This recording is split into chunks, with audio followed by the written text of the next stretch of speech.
Hey, hey, hey. Happy Tuesday. We had Thanksgiving here in Canada, so it is already Tuesday. Can't believe it. We had the holiday weekend. Super awesome. Da, da, da, da, da, da. Okay, I can't get that going. Anyway, I just wanted to jump on here for a second and encourage people. I have this massive pink fascinator on. I specifically bought this fascinator for breast cancer awareness. I got it when I was in England, in Wales actually. I shouldn't say England, it was Wales. I got this in Wales with my girlfriend Jeanette when I went to visit her. And I bought it specifically for breast cancer awareness stuff, breast cancer functions. I spoke at a breast cancer fundraiser and I wore this fascinator. So it's just fun. I like it. It's the biggest one I could find. And those of you who have read my book or got my book, Beauty in the Ashes, I talk about that. And I talk about why I wear the fascinators, etc.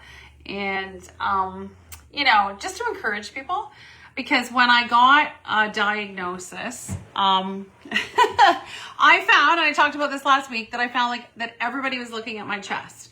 So when you have a breast cancer diagnosis, you really don't want people looking there, to be honest. So you want to just keep their eyes up. So I found that if I wore something bigger on my head, they would keep their eyes up. And they would actually look at my face when I was talking. I'm getting warm now. Oh my goodness gracious. There's cold here in Canada. It's actually been so cold lately. And I refuse to turn on my heat yet. I need to get my ducts clean. So I'm not turning the heat on until I get my ducts clean. So I'm making a huge pot of soup today. So anyway, that being said, I wanted to just come and chit chat a little bit about Breast Cancer Awareness Month. I wanted to just read a little segment from my book and just, you know, give women just some ideas of things to look for, of things to do, maybe things that they don't know. Maybe it's already stuff you all know, but I'm only saying this because it's my story, so I can only share my experience and my story. And I know it's a bad time because people will be at work, but they'll be coming back to watch the replay. So I'm just gonna I'm gonna read this bit and then I'm gonna talk for a couple of things and then I'm gonna let you go because I gotta finish getting ready. Oh my goodness, I'm so tired. I'm tongue-tied. My supper ready and my pot of soup going. So anyone that doesn't have my book, it's called Beauty in the Ashes. It is out on Amazon or through my website. You can grab that. It's my story, seeking God in the middle of your mess. It'll encourage you. It's my walk through my cancer journey and all kinds of other stuff in my life. So it's just my testimony that I'm sure will encourage you as you read it. And I write with humor because I like finding the joy in everything. So I'm just going to read a little bit from my book at the beginning. It's called, it's out of the chapter 1, the beginning of it all. And it's just, I'm starting on page 2. So it's at the very beginning. Hi, Dana. How are you, girl? I'm coming to see you soon. You lovely thing, you. Anyway, I'm going to start reading on page number 2. So about 2.5 years ago, I developed this silly lump in my right breast. And the doctor had been following me, keeping a close eye on it.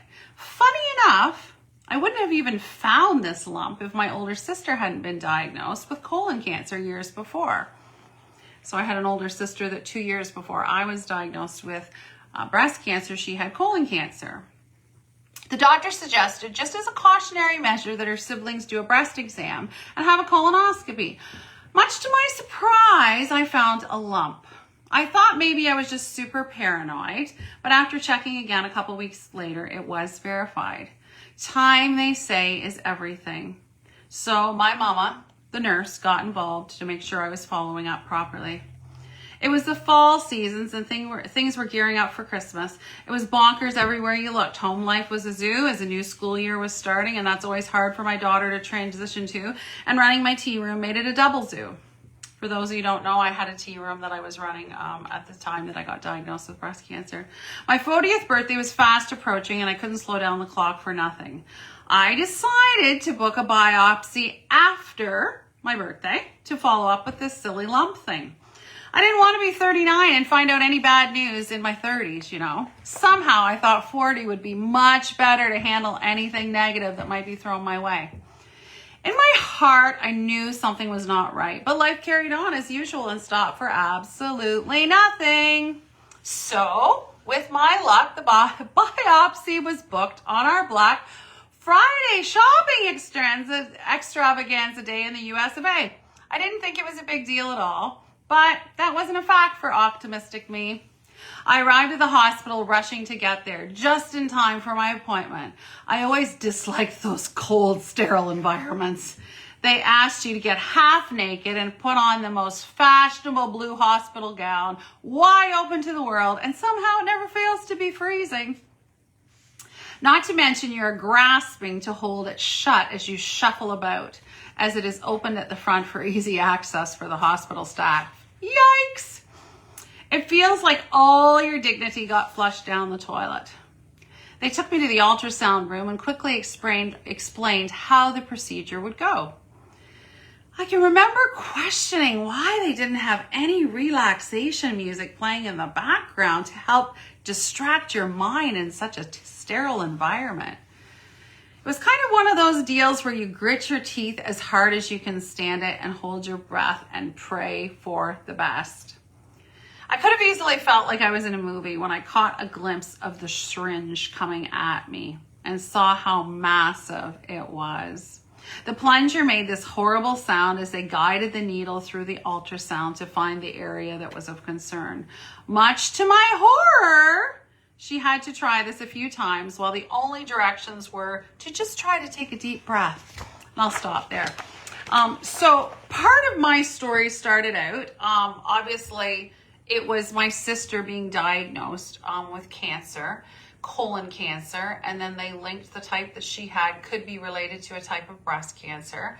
So, you know, I did an exam and found a lump. Now, not the smartest thing. I'd never done a breast exam. I thought, you know what? I'm young and I didn't do a breast exam in my life because optimistic me, I'm thinking, who needs to do that? Just something people talk about. It's not going to happen to me. So, number one thing I would suggest people is do a breast exam every month and see the changes.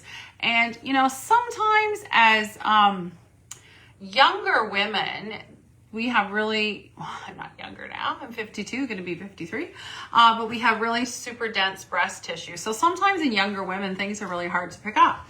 So with myself, I found a lump. And it was only tiny. It was like the size of a pea when I first found it. That's why I thought, well, it's really probably a nothing burger. I don't need to worry about it. So I just kept an eye on it. And because my sister was going through her journey, I thought, you know what, Connie, don't be super paranoid. It's going to go away. It must just be like a hormonal thing and not to worry about it. So 2 weeks later, I checked and it was still there. So called my mom. Any of you that know my mother know that she's a registered nurse. So it's hard to get anything by her because she knew all my medical history. And of course, she was going through this story with my older sister at the time that was, you know, already had cancer and was dealing with in the middle of her journey. Hi, Tressa. Oh my goodness, I can't talk to you, but I'll see you on here. Hello, my Canadian sister.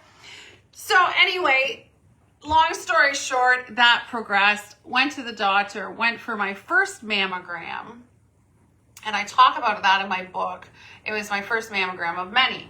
Now, if I knew then what I know today, I would not have gone to get all those mammograms. Oh, you look stunning as always. You're so kind. I was telling everybody, this is my breast cancer awareness fascinator. I bought it especially in England, no Wales, sorry, to wear at breast cancer fundraisers, functions, whatever. So I followed up and I started a series of mammograms that I had 7 done in 2.5 years. Now, when I first went, the doctor said, oh, it's probably nothing. You're young, you're healthy, but we'll just keep an eye on it. So that was the first thing. Just keep an eye on it. Now, where the lump was, the tissue was a little bit of a different color. It was like a little pinky color. So he says, well, maybe you have an infection. And I was like, okay. Because you know what? You think you're doing your due diligence. You're going to the doctor. You're doing what he's telling you to do. So, you know, and keep in mind, I had a business at this time. I was doing my own thing with my business and, you know, just doing my follow-up appointments as needed. So in 2.5 years, I had 7 mammograms done and they kept telling me all was fine. So it's like, okay. Every time I went back to the doctor and asked any questions, this, that, and the other thing, he's like, no, you know, one thing he said, cancer's not painful. And I was like, okay. Because I would have like this stabbing pain once in a while when I was working at the tea room and it just wouldn't go away and it kept coming back, you know, once a week or something. And he just said, no, Connie, put it out of your mind. Cancer's not painful. You know, you're young and healthy, da, da, da, da, da. And that was it. So I was like, okay, no problem. So when I was finally going to actually have the biopsy done, I talk about it in my book. I read that little blurb in my book to wait till after I turned 40 because I just had a feeling, you know, I have a feeling. And it's just like I knew something was up. Something wasn't sitting right. You know, I was keeping an eye on it. And over that time, the lump was actually growing. So by the time I had actually gone for the biopsy, the lump was actually the size of an egg. So in my heart, I'm like, doctor, I don't care what you're telling me. I know that this ain't normal to have a lump the size of an egg that started out the size of like a pea. Maybe between a pea and a jelly bean, kind of picture that. So, okay, now where are we at? So I went and had the biopsy done. The biopsy was done, they had to find it through an ultrasound. So it was, the needle was guided through an ultrasound and they come out with this great big syringe. So they found it and then they took different sections of that to biopsy. So, you know, now knowing what I know, going back to then, I probably would have done things differently. But number one, I think women do really need to do a breast exam to check for lumps and that. But there's also something called thermography scan. And I don't know if anyone's heard of thermography scan. I hadn't at the time, but I learned about that. And I just wrote down some things. Anyway, thermography is infrared camera to detect heat patterns and blood flow in the body's tissue. So it's an alternative. Oh, I shouldn't say that. I got to be careful. Edit, because this is only my opinion. This is only Connie's opinion. But it can detect blood flow, and if your metabolism is higher, then that can also mean cancer. So what a lot of younger women do, now because this is radiation and compression free, so a lot of times what a younger woman would do is they would go for one of these scans, because when we are younger, like I was in my late 30s and they kept doing these mammograms, but lots of times when oh, hey, Tasha, baby. I just told him this is my breast cancer awareness. That's the biggest pink fascinator I could find. I got it over in the UK. Anyway, but as younger women, our breast tissue is very dense. And what happens is when it's dense is that things can get missed. So in my story, this is just my story, as an example, as a younger woman in my 30s, because, you know, most of the time, most of the population, the average age of being diagnosed with breast cancer is like 62. So there's very few women that are under 45 that are diagnosed with breast cancer.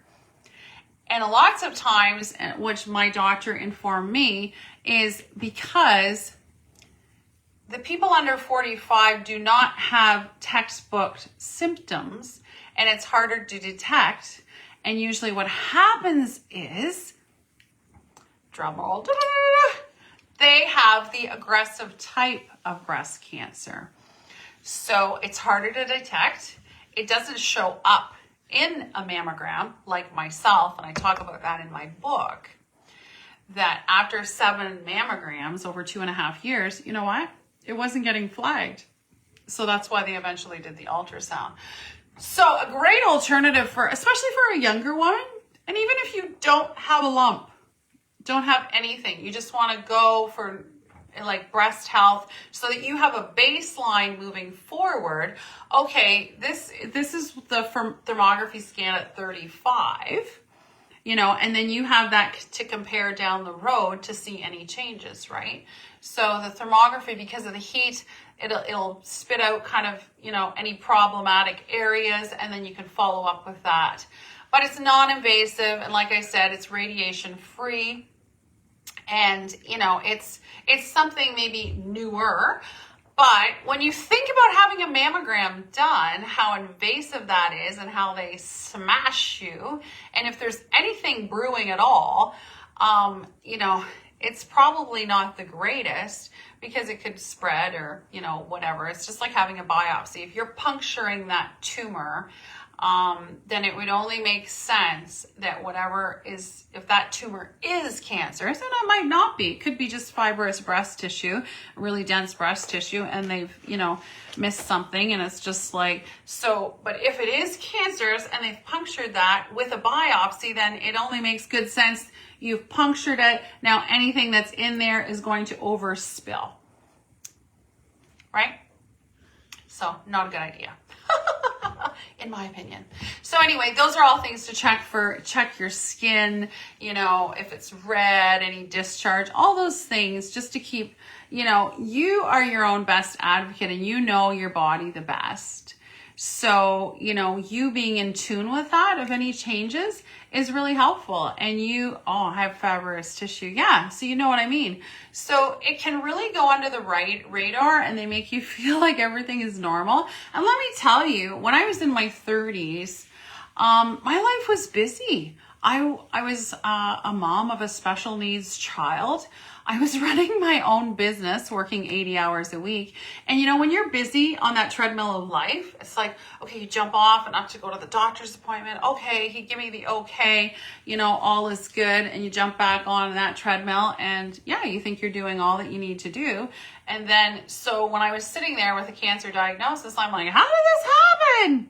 So, but that being said, you know, some women do get a diagnosis. What do you do with that? You keep looking up. You know that, you know what? God is our source. Jeremiah 29:11. I know the plans I have for you, Connie, and they are good. So you know what? You need to fill yourself up with good things. You need to fill yourself up with the word. If you don't know Jesus, you need to know Jesus. You need to call in the name of Jesus and you shall be saved. You need to pray with somebody. I got a prayer in my book at the back that anybody that doesn't know Jesus can pray that prayer. They can message me. But that's the most important thing, because you know what? So many times the world will drag us down. And when you're sitting in those cancer clinics, when you're sitting in those doctor's office, let me just tell you, it's the most depressing thing ever. I always said I called it the cancer clinic resort. You know, they'd push around a little tea cart and everybody was there was sick, and they're feeding them sugar cookies, which is like the worst thing ever. Anybody knows anything about cancer knows that sugar feeds cancer cells. So you should be cutting sugar out, but they're feeding it to you at the cancer clinic resort. So there's all these little things you picked up, but you know what? In light of all of that, hey, Paulette, I haven't seen you in a while. Hey, girl, good girl. I bet your weather is amazing. It's cold here in Canada, but you're in California, and I bet it's amazing. But through all of that, I thought, you know what? The devil is not going to steal my joy. I learned to paint on my eyebrows. I learned to glue on my eyelashes. I learned to enjoy wearing wigs. When I first went to get fitted for a wig, the lady's like, oh my goodness, you have such a huge head circumference. There's only 2 companies I can order from, and they might have to come all the way from Italy, so I'm not sure how long that will take. But I got one really nice wig that was just like my hair now. It was just long and straight. And yes, I will be there in January for sure, girl, at the Real Talk Kim conference in Atlanta. So that was my first wig, and I'm like, hey, this isn't so bad. Like, to have spare hair is not so bad. You can always grab it, and get ready and hurry and it looks perfect. It looks great. So, from then, that was my beginning of learning about wigs and, having spare hair. So, I got a blue wig. I got a purple wig. I got silver and purple. Oh, I got every color. I got black, red. It's just fun. And you know what? I think when you have been blessed with life, you realize, some things just don't matter. And you know what? You have the joy of the Lord inside of you. It just spills out of you, right? So you learn not to sweat the small stuff. You learn, when I look good, I feel better. So if it means putting on a fascinator, if it means, painting my brows, gluing my lashes on, putting my makeup on, having fun accessories, because that's what makes me feel good. That's the way God made me. So you know what? It's all of those things. If we can do that, you know what? It makes you feel good. So it's like, that's what keeps you getting up in the morning. That's what keeps you going out of the door. So many women I talked to during that season that, they got a diagnosis, and you know what? They didn't want to leave the house. They didn't want to wear a wig. They didn't want to try to do their lashes. It was just like they'd become in this funk and they were stuck and they wanted to stay there. But just let me encourage you, try new things. If you have that friend that's like me, reach out to them and say, hey, I need your help. What do you think? Can you help me with this? I've helped so many women learn to put on lashes. Because they're like, I've never done that before in my life. And I'm like, you know what? It's not that hard. I talk about in my book, the first time I had it done, I was in the UK, and my friend Caroline had taken me for a back makeover, and the girl put lashes on. I'm like, this is epic. I felt like a princess, And she's like, it's all about the glue. And I learned that. It's all about the glue. I use black duo glue. And I'm telling you, it doesn't come off. I'd have to really cry my face off for hours on end, nonstop, for them to fall off. So it's all these little tips and tricks. So if you know somebody like that, or reach out to me. But I've helped a lot of women put on lashes for the first time, and it makes such a difference. It's just like your brows. Your brows frame your face. And without my brows, when I looked in the mirror, I felt like I was sick. I didn't know. Hi, Joyce. How are you? I didn't want to feel like I was sick. I didn't want to believe that lie from the enemy. So it's just like, I didn't want that reminder that when I looked in the mirror, my brows weren't there, my lashes weren't there, my hair was falling out. So I did all these things to make myself feel better. And it really worked. And I felt more confident when I looked better. Right? And I talk about wearing the fascinators in my book. I had said before that, it just kept people looking up at my face. So I just wanted to jump on and encourage people, because it's October, it's Breast Cancer Awareness Month. I read a little snippet out of my book. For anyone that's not read my book, it's called Beauty in the Ashes. It's my story through my cancer journey over the years. It's like about 10 years of, for my original diagnosis to kind of update where I am and where God's brought me and what he's done for me. So, you can't help but get excited. I always say, when God is all you got, you find out he is all you need. So I am blessed. Amen. I'm blessed. I love it. And we are blessed and highly favored. We are children of the King, so we got lots to get excited about. So I just wanted to jump on quickly and encourage people. I'm overtired because we had Thanksgiving weekend in Canada here. So yesterday was a holiday. So it was a busy weekend, and I'm playing catch up today, and it's freezing out here. I said I was making a pot of soup, but I just want to encourage anybody, believe the report of the Lord. If you have a cancer diagnosis, if you have any diagnosis, you know what? Turn into God's word. Fill yourself up in the word. Listen to sermons. Build your faith. Because you know what? Nothing is impossible for him. I can do all things through Christ who strengthens me. And it's so true. I'm living proof. What God's done for me, he can do for you. He's no respecter of persons. So I just encourage anybody that's feeling down, reach out to somebody, reach out to me, reach out to somebody around you that can lift you up and be there for you, encourage you in the Lord, and pull you through that messy middle. Because sometimes the messy middle is not fun, but when we get on the other side of it, we can look back and we can see the testimony that God's given us. And without going through that messy middle, I know myself, I wouldn't be the person I am today. I wouldn't have so much joy. I wouldn't be wearing these big things on my head. It's just when God touches us and gives us our own testimony, it just changes everything. And you know what? You can't argue with a miracle. So you know what? That's why I just need to come on and share and give my testimony, because you know what? The Bible said there's power in the testimony. We got to share that, because if we don't share it and we keep our mouth shut, then nobody knows it. That's part of the reason why I wrote my book, right? So I just want to encourage everybody today. It's a happy Tuesday. And never forget, little is much when God is in it. And anybody that's praying, keep praying for my piano. And hopefully I'll be able to get on here soon and give you an update. Hey, Todd, how are you doing? I'll be able to get on here and give you an update. But I just want to encourage women out there. It's Breast Cancer Awareness Month, so just keep looking up, keep doing your diligence of what your job is to take care of your temple. And you know what? Let God do the rest. Have faith that He's got great plans for you, just like Jeremiah 29:11. And you know what? You too can have a testimony what God's done for you, just like He's done for me. You too can write your book and write your story.